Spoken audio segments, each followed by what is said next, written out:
গণ অধিকার পরিষদের সাধারণ সম্পাদক জনাব মোহাম্মদ রাশেদ খান তিনি বাংলাদেশ জাতীয়তাবাদী দলে যোগ দিচ্ছেন এবং বাংলাদেশ জাতীয়তাবাদী দল সিদ্ধান্ত নিয়েছে যে ঝিনাইদহ 4 আসন, যেটা ঝিনাইদহ সদর এবং কালীগঞ্জ থানা নিয়ে, এই আসনে মোহাম্মদ রাশেদ খানকে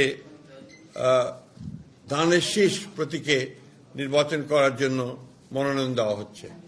এটা আপনার আমাদের দলের সিদ্ধান্ত, এটা আমি আপনাদেরকে জানালাম। আর সেই সঙ্গে আমি আপনার অনুরোধ করব, এই ঝিনাইদহ ও কালীগঞ্জ, ঝিনাইদহ সদর ও কালীগঞ্জ অর্থাৎ ঝিনাইদহ 4 আসনের বিএনপির সকল নেতাকর্মীকে মোহাম্মদ রাশেদ খানের সঙ্গে কাজ করার জন্য এবং তাকে বিজয়ী করার জন্য সর্বশক্তি দিয়ে কাজ করার জন্য।